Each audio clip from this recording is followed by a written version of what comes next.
Wabarakatuh. Waalaikumsalam warahmatullahi wabarakatuh. Selamat malam Pak. Selamat malam. Apa kabarnya Pak? Alhamdulillah baik. Saya bisa berkesempatan sampai ke sini. Oh, alhamdulillah dan terima kasih. Ke markasnya Aksi Literasi ini Pak. Iya. Teman-teman, saya dari Odesa bersama Pak Andrinov Caniago. Saya kepingin banyak minta nasihat ke Bapak. Iya. Karena ya saya bukan siapa-siapa yang masih kalau istilah bayi Pak, masih perlu dipapah jalannya gitu Pak. Karena aktivitas saya bersama teman-teman kan memang semangatnya kan luar biasa. iya, insya Allah semangat, apalagi sekarang sudah dapat semangat dari Bapak, nanti Amin. barangkali kan teman-teman juga pasti bakal mendapat inspirasi banyak. Insya Allah, amin. Ya. Nah, yang pertama-tama saya pengen tahu Aksi Literasi ini Pak. Kenapa Aksi Literasi? Aksi literasi, literasi itu kan artinya kan sama dengan bahasa bebasnya pengetahuan, bacaan ya. Nah, jadi aksi untuk membuat orang melek dengan pengetahuan. Ya. Sumber pengetahuan itu macam-macam. Ya.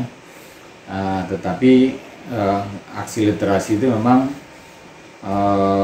arahnya adalah ke sumber-sumber bacaan. Ya.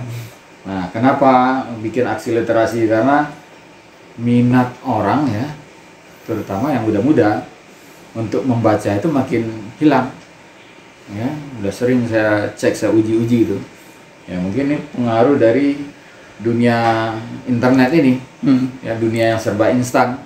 Pokoknya asik ya ngelihatnya yang lucu-lucu, Yang viral-viral. yang viral-viral ya. Tapi ininya jadi nggak terisi. Ya. Wawasan sama ya pikiran yang produktifnya lah. Pikiran produktif itu jadi kurang. Nah, kita lihat kan orang makin berpikir jangka pendek. Oh, yang muda-muda nih nggak mau berpikir jangka panjang. Ya.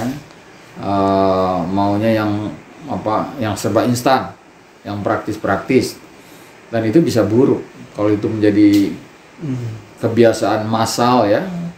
Jadi perilaku massal, cara berpikir massal itu buruk. Artinya masyarakat ini makin berpikir pendek, individualis gitu, nggak mikir bagaimana kehidupan bersama yang lebih baik, gimana masa depan itu bisa lebih baik. Nah, untuk itu kita ya mencoba membawa lagi masyarakat ini, terutama yang muda-muda, ke mencari bacaan-bacaan yang ada ilmu pengetahuannya. Nah, nanti dia akan mudah-mudahan akan terinspirasi untuk melihat kenyataan. Jadi dia membaca kenyataan dari literasi. Nah, dia pergi misalnya ke mana, ke desa, oh iya ya, ini masalah yang dibahas, yang ditinjau secara kritis di buku ini, di tulisan ini gitu. Nah, muncullah ide dari situ untuk bagaimana membuat kehidupan yang dia lihat itu menjadi lebih baik. Oh ya, baik. Nah, jadi tujuannya adalah tujuan untuk memperbaiki kehidupan. Sasaran akhir dari aksi literasi itu. Nah, tadi yang satu hal yang menarik juga dari Bapak ucapkan soal pikiran yang produktif. Saya tadi sebutkan soal wawasan. Memang wawasan saja tidak cukup Pak. Mengapa? Dan apa itu pikiran yang produktif yang Bapak maksud tadi? Yang memberikan nilai tambah. Ya, jadi yang ide yang dikeluarkan itu ide yang memberikan nilai tambah bagi kelompok sasaran, ya termasuk bagi dirinya gitu ya. Lawan yang simpelnya konsumtif, ya. Ada orang, anak-anak muda gitu, karena dia dari keluarga mapan, minta belanja gampang, minta uang saku gampang, bahkan untuk pergi pacaran pun dia minta pakai uang sebenarnya dari orang tuanya kan gitu kan. Ya, mau makan di tempat-tempat yang enak, pergi. Nah, itu kan cuman konsumtif. Nah, yang dia perbuat apa, yang membuat dia tidak bergantung kepada orang lain, ke keluarganya, ke orang tuanya, tapi sebaliknya dia membuat orang lain menjadi lebih maju. membuat orang lain itu mendapatkan manfaat, ya. Nah, itu yang produktif dalam artian ada dari idenya itu membuat nilai tambah. Nah, sekarang kita contohkan di desa gitu ya, kembali ke desa ya. Ada lahan menganggur, ya. Lahan menganggur kalau orang nggak punya ide kan nggak akan memulai harus apa dengan lahan ini gitu kan. Nah, tapi kalau dia punya ide, wah ini bisa ditanamin tomat atau bisa bikin kandang bebek ini. Ini bisa bikin kolam ikan ini. Nah, itu kayak yang seperti itu yang kurang munculnya. Karena budaya yang berkembang itu adalah budaya yang konsumtif, ya.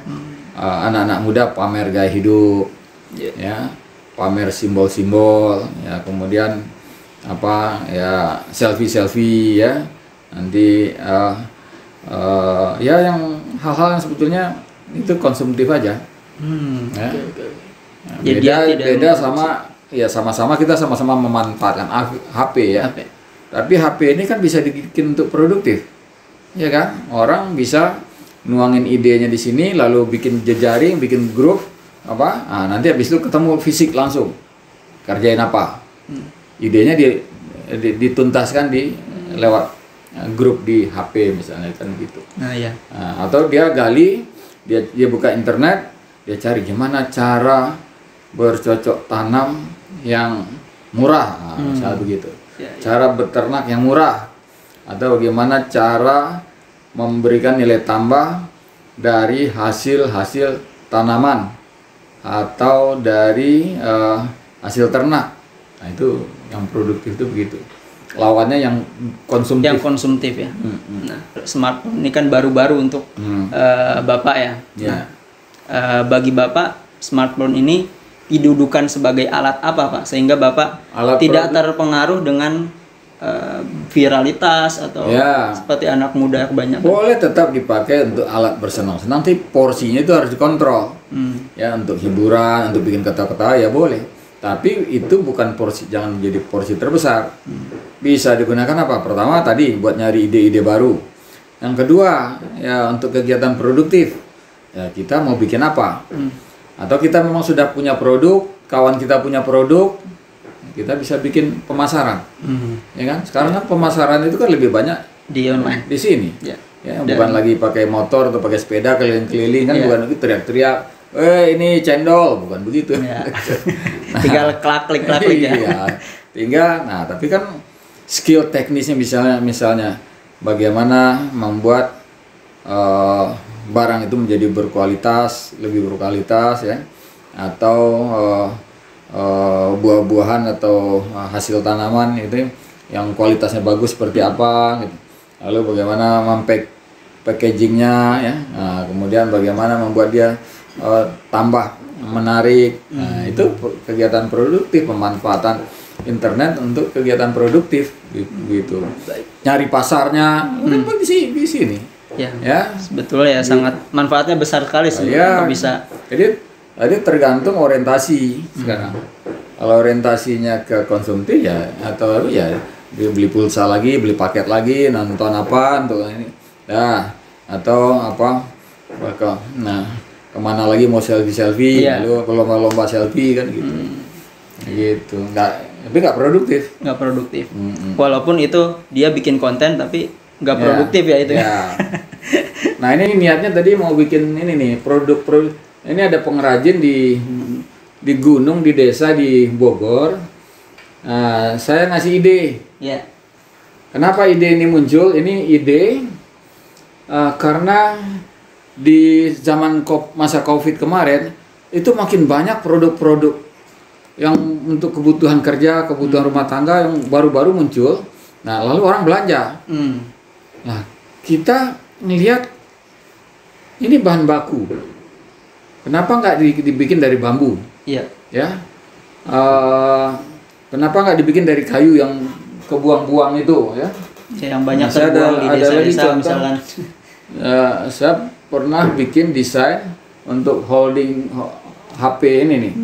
Ya, dari bambu juga. Nah, ini buat lampu ya, lampu meja kayak gini kan. Ya. Ini idenya asli dari saya nih. Ya. Walaupun ini masih sederhana. Ya. Ya. Tinggal di-upgrade, Pak. Kalau kita bikin bilang halusin ini begini, kan ini bisa. Baik, kalau mamanya orang bangun hotel 100 kamar, lalu dia tertarik tiap kamar naruh ini, berapa coba? Ya. Kan? Secara bisnis sudah kelihatan nih. Ya, berapa ini yang peningkatan penghasilan bagi pengrajin? Ya. Dan penyerapan tenaga kerja. Ya, penyerapan tenaga kerja, dan yang lebih intinya duitnya jadi ke bawah. Ya. Ini kan berarti yang akan menikmati yang punya pohon bambu, ya, pengrajin bambu, ya kan? Nah, nanti yang pemasaran dan seterusnya, yang logistiknya gitu. dapat. Ini ide awal kan adanya ide. Nah, tapi kalau enggak, ya udah datang lagi tuh, kita lihat lagi di iklan di Instagram, wah model alat itu holder HP buat selfie, wah. Yang lain, pabrik yang lain bikin lagi, dan sebagian besar diimpor dari China kan? Iya. Ya. Nah, itu yang maksud saya, nilai tambahnya enggak untuk kita, ya enggak untuk masyarakat kita. Ya, kenapa? Karena yang punya ide-ide kreatif itu kurang. Kemudian yang mengeksekusi kurang, yang mengkolaborasikan itu kurang. Ini kayak gini kan, ini kolaborasi nih. Ini petani dan pengrajin bambu, ya dia biasa bikin kursi, ya sederhana aja. Yeah. Kenapa kalau nggak kita kasih ide untuk produk-produk lebih kecil tapi lebih mahal? Ya, kursi dia jual 300.000. Udah kan, makan bambu banyak kan? Biasanya yang dibopong gitu loh. Terus digotong berjauh-jauh berapa kilometer kan? Kadang-kadang ada yang beli. Ya kan? Nah, coba dengan yang cari produknya kecil, ya, tapi harganya lebih mahal, pakai bahan itu sedikit, ya kan? Seperti ini. Nah, itu yang namanya nilai tambah, datang dari ide, ya datang dari ide. Nah, kayak gini ya. Nah, alat ya pasti ada di pasar, alat penggergaji, alat kikir, alat penghalus, pasti ada kan. Nah, pasti. kita mempertemukan orang yang biasa hanya cuman bertukang secara kasar, bikin produk-produk yang kasar, kita kasih ide yang nilai tambahnya besar, bahan bakunya sedikit tapi nilai tambahnya jadi besar. Nah, ini penting nih buat kita yang keliling-keliling di melakukan pembinaan di desa-desa. Di desa, ya.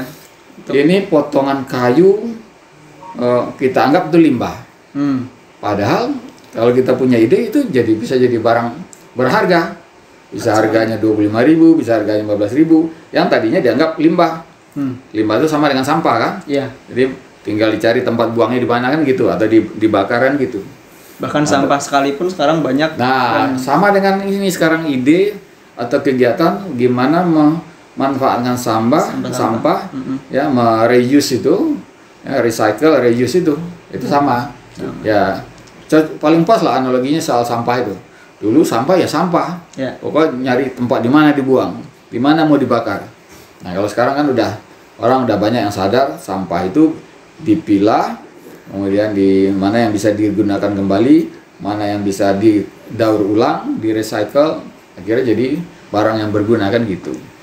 Nah, ide dari ide ya. Nah, ide itu dari mana? Nah, sumbernya dari gerakan literasi juga. Literasi ya. Oh, si ini baca ceritain. Ini baca ceritain. Nah, nanti ide itu jadi berkembang. Oh, saya di kampung atau dekat rumah begini. Oh, kalau gitu bisa ya. Ya bisa. Ini ada caranya, gini begitu. Ini ketemu nih idenya gitu. Nah, gitu. Kira-kira. Jadi aksi literasi itu manfaat sasarannya dua. Pertama, sasaran praktis.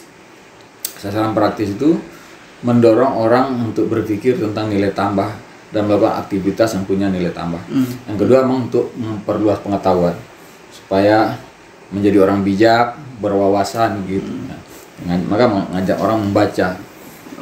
Aksi literasi itu ya ajakan untuk membaca. Ya, sebagaimana namanya Pak, aksi literasi ya, penuh dengan gerakan sampai ke tataran praktisnya ya. Implikasinya bisa sangat besar. Ini soal kegiatan literasi Bapak sendiri. Nah, saya baca-baca sering beberapa tokoh ya Pak. Itu ada yang tinggal dari desa, kemudian dia memiliki prakondisi sehingga dia kemudian bisa rakus membaca, kemudian jadi pemimpin hebat. Nah, Bapak sendiri waktu itu sejak kecil bagaimana Pak? Ada cerita ya? Cerita masa kecilnya panjang, tapi saya kasih singkat aja. Wah, saya itu hidup dari keluarga susah, bukan yang berkecukupan ya. Artinya kalau nggak berkecukupan itu ya makan ya sangat minimum ya, sangat hemat ya, kadang-kadang juga kelaparan gitu ya. Nah, tapi kebetulan dari pihak keluarga atau orang tua itu sangat menyadari soal pendidikan, mendorong. Walaupun saya pernah kecil itu karena asik main tuh saya hampir berhenti sekolah, meninggalkan sekolah itu hampir 1 tahun. Itu SD atau SD. Ya, tapi ya kemudian tersadarkan, lalu dari situ saya malah berbalik jadi pengen punya cita-cita tinggi. Nah, bagilah saya merantau ya. Kelas SMP saya pergi ke Jakarta numpang sama saudara sambil sekolah dan seterusnya. Awal mulai interaksi Bapak dengan buku bacaan bagaimana? Nah, saya itu agak hobi sastra. Waktu itu kira-kira di usia berapa Bapak ketemu sama buku? Sebetulnya kalau bacaannya itu bacaan bekas-bekas itu sejak SD ya. Sejak SD ya? Ya. Mulai bisa baca buku itu ketika SMP, ketika saya sudah Jakarta. Nah, kebetulan saya agak minat sedikit ke soal menulis puisi. Terus alhamdulillah puisi saya itu dianggap layak masuk koran. Waktu SMP itu dimuat di koran yang besar ya. Pernah dimuat di Kompas. Wah. Pernah di Sinar Harapan. Dulu 2 koran besar itu. Kalau sore Sinar Harapan, pagi Kompas. Nah, itu bikin heboh. Nah, sejak itu saya makin semangat membaca. Nah, kemudian dari baca-baca puisi pun karena tertarik dengan puisinya W.S. Rendra, kan puisi Rendra itu kan puisi-puisi kritis ya. Sajak-sajak pembangunan kan. Nah, akhirnya saya tertarik untuk baca buku-buku yang lain gitu. Nah, begitu sejarahnya. Akhirnya ya udah jadi pembaca buku, tertarik dengan isu-isu pembangunan, isu politik, ekonomi gitu. Jadi meluas ya Pak? Saya makin meningkat begitu. Ya, ini buat teman-teman jangan bosan-bosan kita membacakan, mengedarkan buku-buku puisi kepada anak-anak. Kita juga itu lagi menginspirasi. Buku puisi itu menginspirasi, jangan anggap itu hanya untuk berromantika atau apa, enggak. Itu puisi itu menginspirasi kita untuk melihat keadaan, untuk memberi punya ide ya, dan juga untuk memotivasi. Waktu itu sudah bisa mencerna puisi-puisi W.S. Rendra ya Pak? Kalau bahasanya puisinya Rendra tuh sebetulnya simpel, cuman punya power, punya kekuatan itu. Diksi-diksinya itu punya kekuatan. Ada juga yang puisi kita nggak ngerti, kayak Tarji Khatum Bahri itu nggak ngerti saya. Terus ada lagi yang agak lebih rumit lagi, siapa ya, Putu Wijaya atau siapa. Nah, saya emang lebih suka yang gayanya Rendra, karena pesannya langsung ditangkap, dibacanya enak begitu dulu. Baik. Oke, kita minta nasihat pada Bapak soal ya gerakan literasi yang dijalankan bareng-bareng saya dan teman-teman dipimpin Pak Faiz. Ya, kita gerakan literasi memang kepada keluarga petani, buruh tani di desa. Nah, bagaimana seharusnya? Ya tentu gerakan aksi literasi atau gerakan literasi itu apa yang ingin kita berikan harus sesuaikan dengan sasaran. Ya, saya juga gitu kan, kegiatan aksi literasi ini di sini juga termasuk bagi-bagi buku ke teman-teman bacaan ya, teman bacaan komunitas. Nah, itu kita lihat dulu di kelompok itu lebih banyak anak-anak sama ibu-ibu, ya kita carikan buku untuk yang cocok buat anak-anak dan ibu-ibu ya.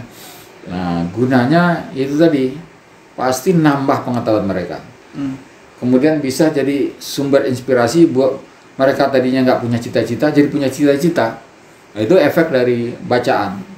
Nah, nanti kan kalau buku bacaannya buat anak-anak kan penulisnya juga dan penerbit udah nyiapin dengan jenis buku yang menarik untuk anak-anak. Sesuai usianya. Ya, sesuai dengan usianya. Ya udah kita.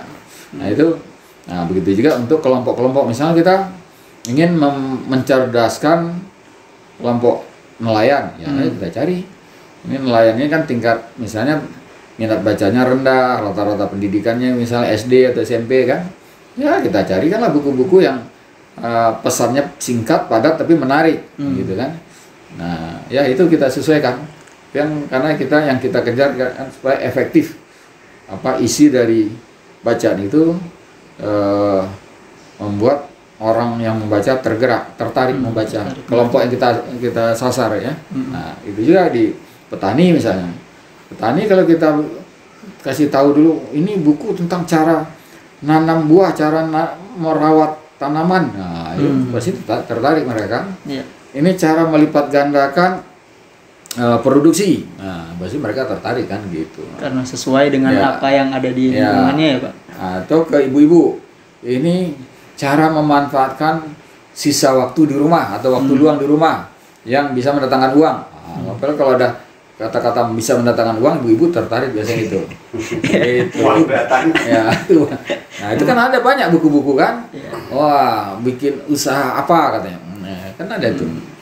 Nah, itu kita carikan. Oh, ini banyak ibu-ibu yang atau kita sudah bikin majelis atau forum ibu-ibu kan. Nah, ada. Wah, ini kira-kira ini kebutuhan ibu-ibu di sini untuk bacaan yang ini nih gitu. Ya. Oh, mereka lebih ininya dulu ke yang agama, kita cari buku-buku agama tapi tentang bagaimana berusaha ya, menurut pandangan agama bagaimana membuat usaha-usaha atau kegiatan-kegiatan yang bermanfaat gitu. Tapi kalau untuk kita kan memang banyaknya di usia-usia anak SD bahkan prasekolah. Nah, itu buku-buku apa yang mestinya kita hadirkan, Pak? Pertama yang bisa memotivasi.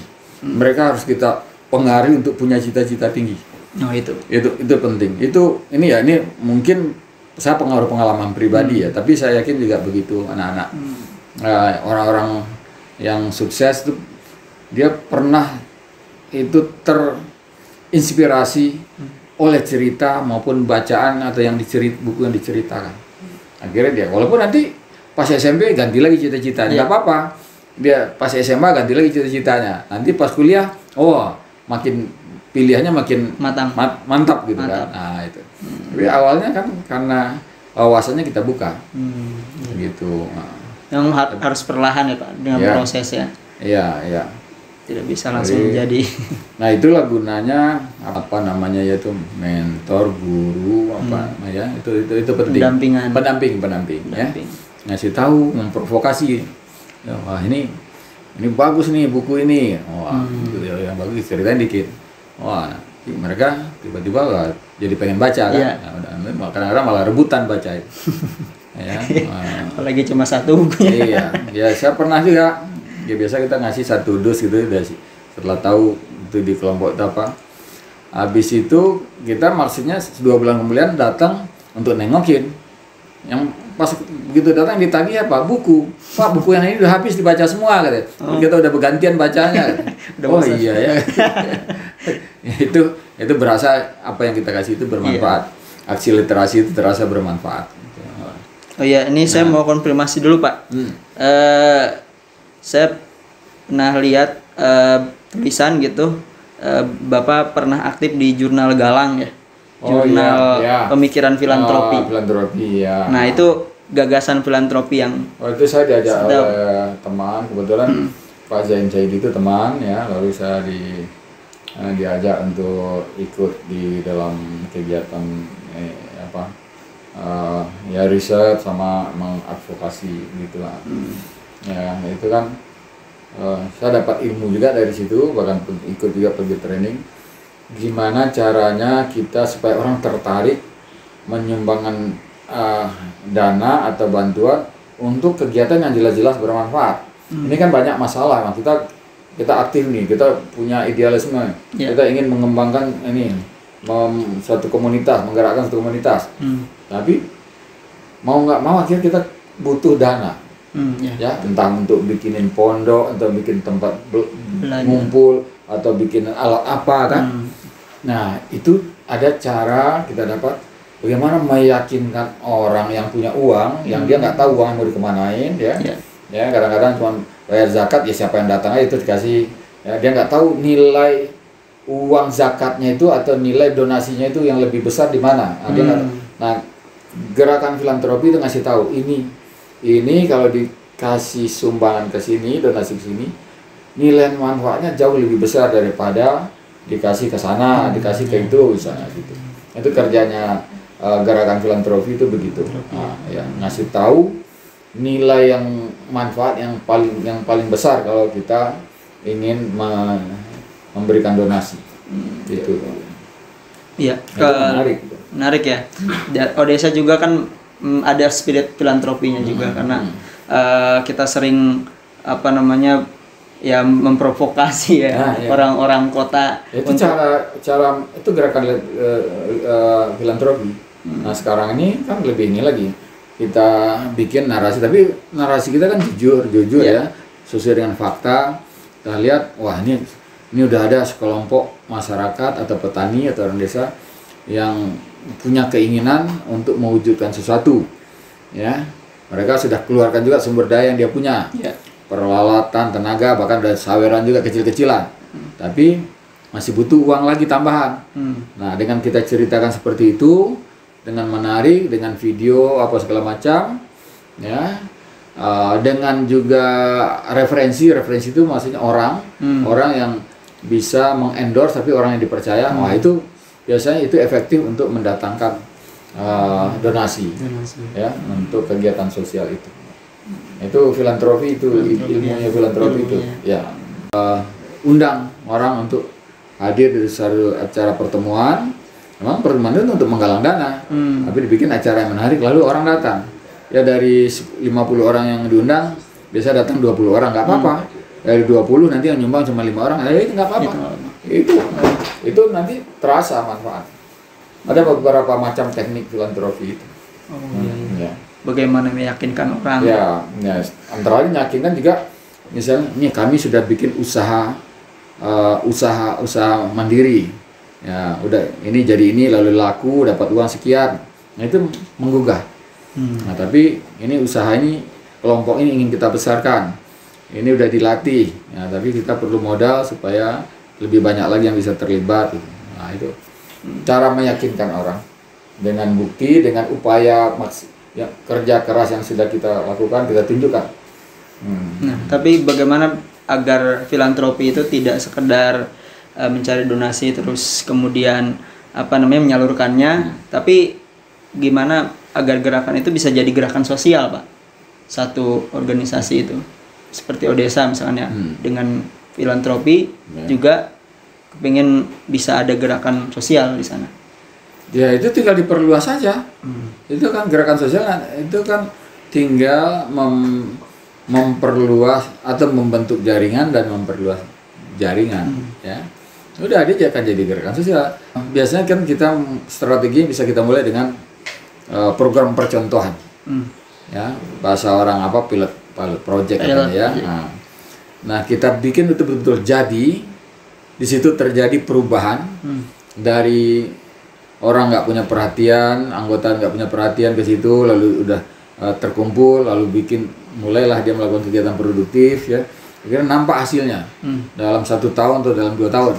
Nah hasil ini yang nanti untuk mengajak yang lain, dia diundang mereka kan dari desa lain atau dari komunitas lain. Nah ini lihat di sini yang datang 10 orang, ya jangan kecewa kalau yang nanti yang berminat untuk menirunya cuma 2 orang, nggak apa-apa.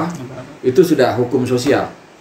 Ya kita undang 10 orang, tapi yang serius nanti untuk menindaklanjut cuma 2 orang, nggak apa-apa. Jangan bermimpi 9 orang akan mengerjakan. Apalagi 100%. Apalagi 100%. Enggak. Nah itu kita sebagai pegiat sosial juga harus paham itu supaya realistis lah ya. Nah tapi kan kita sebelumnya udah menentukan sasaran, ini cocok diundang, ini potensial diundang kan gitu, jangan asal sembarang undang juga kan gitu. Nah tapi orang yang kita anggap tadinya potensial, mungkin nanti yang yang tergerak itu cuman 2 ya nggak apa-apa, kita nggak usah kecewa, tapi nggak usah juga kita berhenti melakukan itu gitu, karena begitulah proses gerakan sosial itu kayak gitu, pelan gitu. Nah tapi lama-lama ini nanti setelah sekian tahun akan kelihatan. Sekarang refleksi aja bisa Odessa ya, sejak kapan mulai kegiatan, dulu apa awalnya ya, cuman berapa orang yang ikut, berapa orang yang cuman yang didampingi ya. Nah, dan seterusnya coba lihat pasti kelihatan. Nah, karena ada sekelompok kecil yang gigih terus konsisten, oh iya ya ini dari tahun ke tahun, lihat oh iya dulu cuma begini, iya ini sudah ada tempat ngumpul, ini sudah ada kegiatan di sini, kegiatan di sini, orang sudah punya komoditas yang lebih besar, saling menyapa, saling menanyakan, di mana, nah, kan itu. Nah, awalnya kan nggak ada itu. Nah, itu kan nggak mudah kalau nggak ada kegigihan dan konsistensi. Nah, syarat gerakan sosial itu harus ada orang yang gigih, sabar, ya, dan konsisten.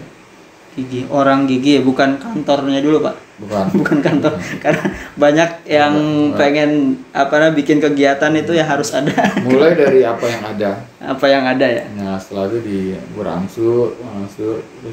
Saya izin bertanya. Ya. Yang pertama, sebetulnya apa pentingnya menjadi relawan literasi bagi kaum muda?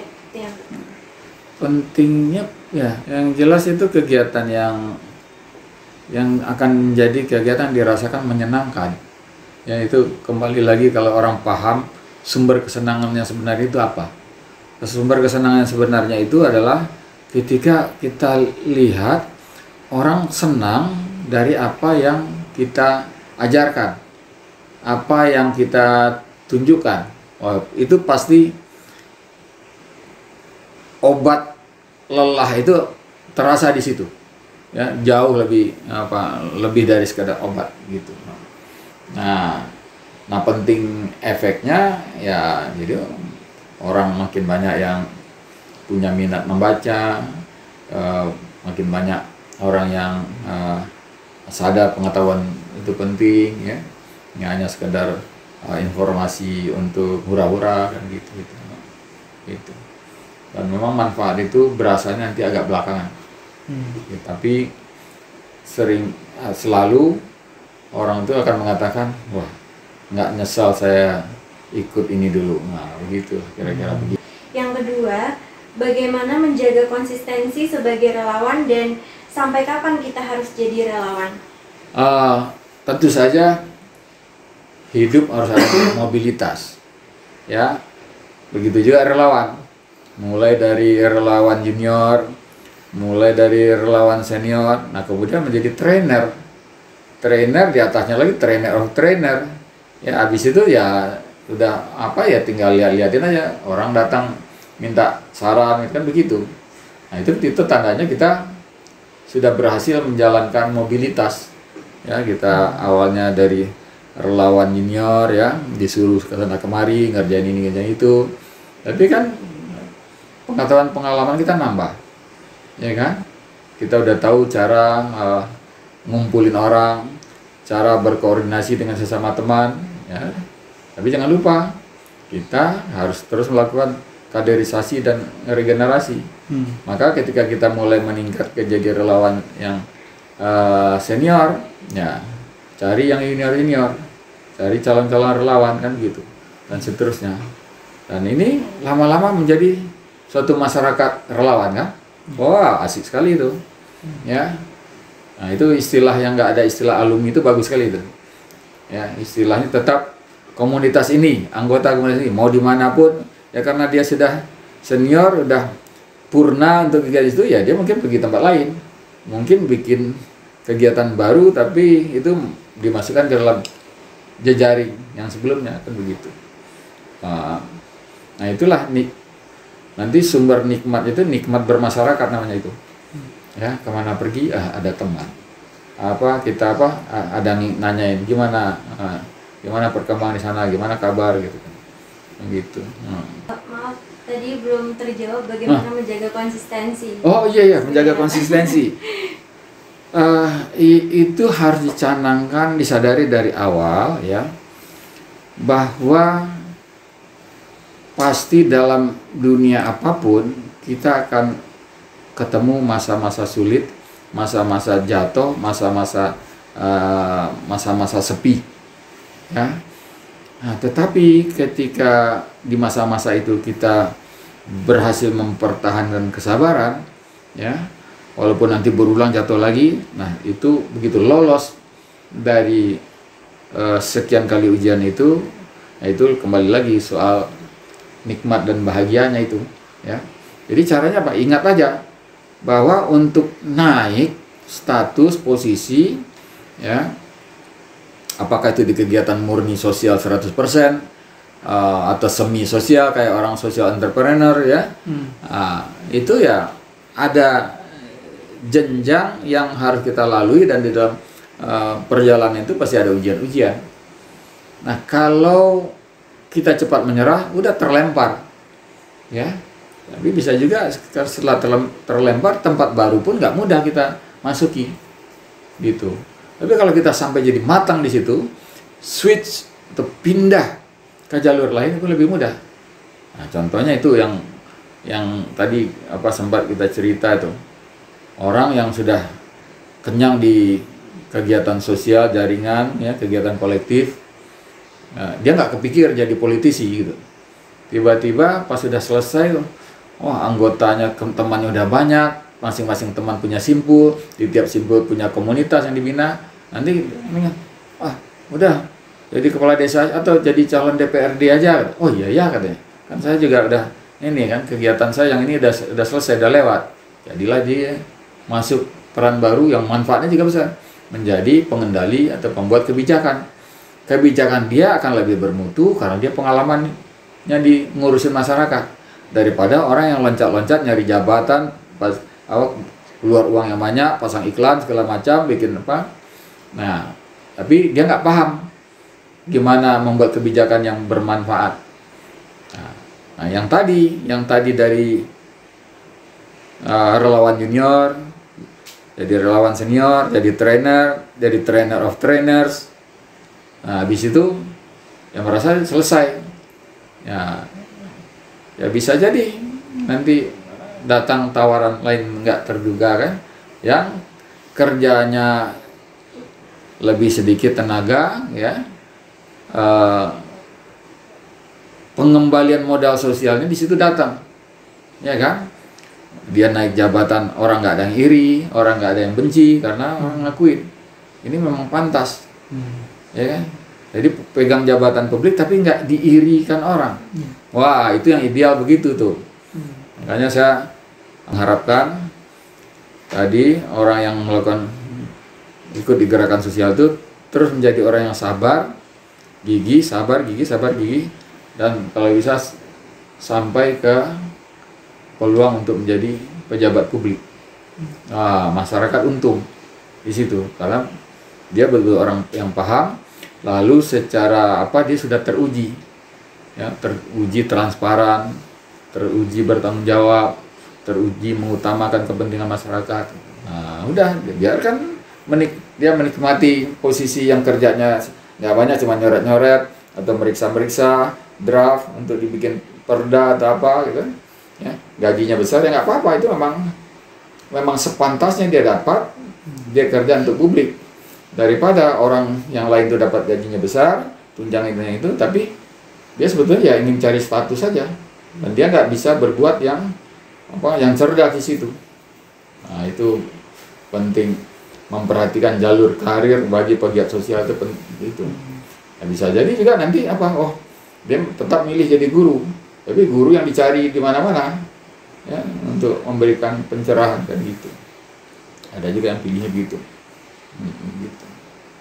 Baik, terakhir ya Pak, ini saya mau tanya, Saya jadi penasaran, kegiatan apa yang menjadi investasi terbesar Bapak di usia 20 tahun? Karena saya masih di usia. Organisasi. Organisasi pertemanan dan menulis. Menulis itu ya membuat ide saya dibaca orang banyak. Itu saya harus akui, yang membuat saya diakui oleh orang banyak, disukai, disenangi dan dianggap punya nilai lebih, itu karena saya menyampaikan ide ke publik. Itu yang saya harus katakan, itulah modal saya selanjutnya, begitu. Jadi sama aja dengan kalau saya suka ceritakan juga, sejarah saya pernah sampai jadi menteri Bappenas. Saya menjadi orang yang didengar oleh presiden. Nah, dari mana modalnya? Karena saya menulis buku, ya, mana tuh buku Gagalnya Pembangunan, ya.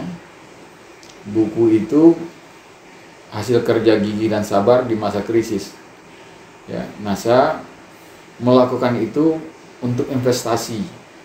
Jadi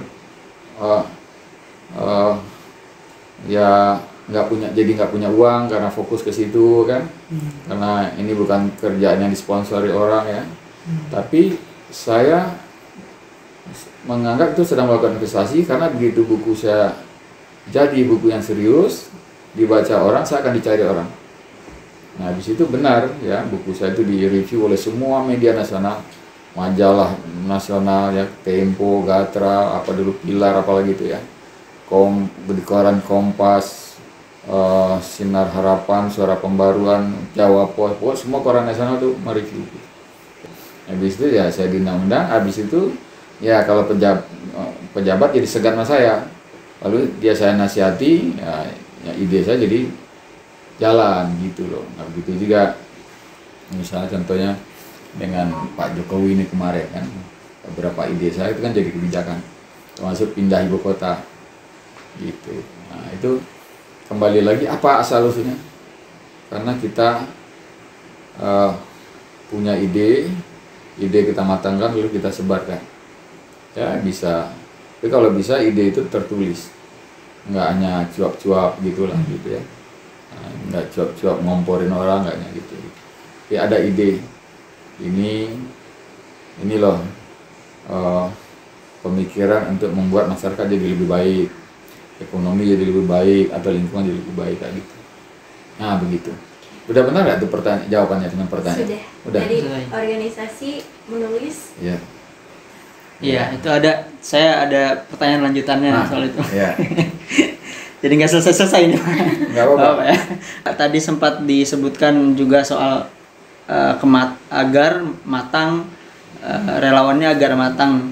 Bagaimana agar kita ini relawan, katakanlah relawan literasi, relawan sosial, itu anak-anak muda yang bergiat di sosial, itu biar bisa matang. Pertama, misal apakah kita harus bergabung dengan sebanyak-banyaknya organisasi sosial, atau bagaimana, Pak? Jadi matang itu. Kemampuan yang harus dimiliki itu ada unsur-unsurnya, ya. Ya, organisasi atau membuat jaringan itu satu hal, ya. Lalu yang kedua, skill individu tetap diperlukan, ya. Jadi misalnya gimana caranya ngutak-ngatik internet, bikin infografis, bikin bahan presentasi, atau yang teknis untuk di lapangan apa, ya. Nah, itu skill individu namanya. Nah, setelah itu ya melatih kearifan, menentukan pilihan-pilihan yang bijak. Nah, ini soal karakter. 3, ya.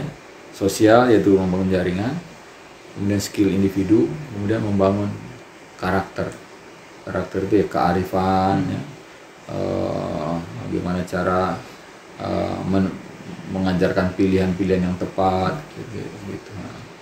Nah, itu. Termasuk tadi sabar, gigih. Ya.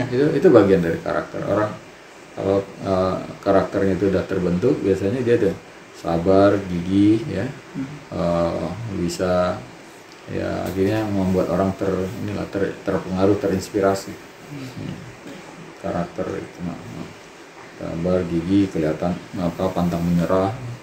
Soalnya nah ada beberapa tren memang Pak di anak-anak muda itu ya mereka bergiat sosial. Ya, namun mereka berpindah-pindah satu komunitas banyak. Kalau itu dalam rangka memperluas jaringan, nggak apa-apa. Ya, tetapi ingat ada dua dimensi yang lain tadi itu yang harus terus ditumbuhkan juga. Skill individu, ya. Apalagi kalau yang muda-muda bisa lebih gampang tuh. Skill-skill itu terus ditambah-tambahkan, gitu. Nah, kemudian ya melatih soal spiritual itu tadi. 3 hal itu saling menopang untuk bisa menjadi seorang untuk menjadi manusia unggul. Ya, nanti namanya manusia unggul. Ya, punya skill individu, punya jaringan, ya, punya apa? Artinya soal bermasyarakatnya, kemudian punya kematangan. Gitu. Baik. Itu biasanya ya kalau soal rezeki lebih itu kan Tuhan yang ngatur. Ya, rezeki ada dua macam kan. Rezeki yang bisa diukur itu dari apa yang memang kita kerja, kita bisa perkirakan. Kalau orang beli ini dalam seminggu kita dapat ini. Atau kita kerja dalam satu lembaga, perusahaan atau organisasi atau kantor pemerintah, kita tahu gaji kita sebulan berapa, nanti tunjangan di akhir tahun atau lebaran dapat berapa. Itu namanya rezeki yang tidak bisa kita duga. Tapi kan kita dijanjikan juga rezeki yang tidak terduga. Salah satu orang yang disebut akan dapat rezeki tidak terduga itu orang yang sabar. Orang yang sabar. Ya. Sabar, gigi. Nah, itu dijanjikan rezeki yang tidak terduga. Ya. Sekarang saatnya saya minta pandangan Bapak soal bagaimana dalam pandangan Bapak Odesa itu Pak, dengan segala macam kegiatan yang sudah kita langsungkan. Bapak melihatnya seperti apa? Wah, saya sih sangat mengapresiasi ya, karena gerakan ini dari segi jumlah masih sangat jauh dari cukup. Maka ketika ada Odesa yang terus eksis, yang terus melakukan kegiatan berkesinambungan, itu luar biasa ya.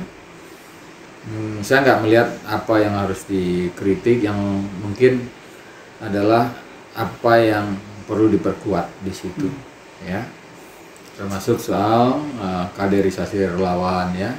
Jadi kita yang sudah naik jadi relawan harus mikirin siapa relawan berikutnya yang akan nyusul kita. Masing-masing harus berperan gitu untuk itu kesinambungan itu.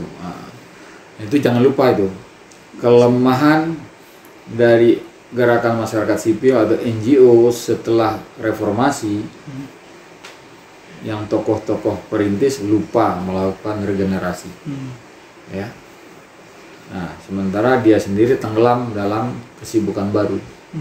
Nah, itu yang membuat sekarang gerakan masyarakat sipil itu lemah ya, karena jumlahnya menciut gitu. Sementara persoalan nggak berkurang, makin berkembang bahkan. Iya, berkembang biak. Persoalan di pedesaan, persoalan di daerah di perkotaan, desa pesisir, desa begitu. Jadi ya saya sih sangat dengan Odesa ya, sangat respect, apresiasi terus. Jadi ya mungkin mudah-mudahan di anggota-anggota relawan ini ingat apa pentingnya kita gigih dan sabar ya. Apa pentingnya 3 unsur itu tadi ya. Jangan jadi berpikir ini kerjaan marginal, enggak. Ini jalan menuju pekerjaan-pekerjaan yang lebih besar gitu. Nah, nanti bisa jadi penyuluh yang handal ya kan, bisa jadi memang mungkin yang lebih banyak adalah yang skill teknis yang dikuasai ya. Nanti akhirnya bisa jadi produk gitu ya, bikin kelompok atau apa yang bisa bikin produk gitu. Menggerakkan wirausaha ya, itu maksudnya. kan gitu. Oke, cukup Cukup. luar Ya. biasa ini. Terima kasih banyak atas Ini waktunya, saya- Pak.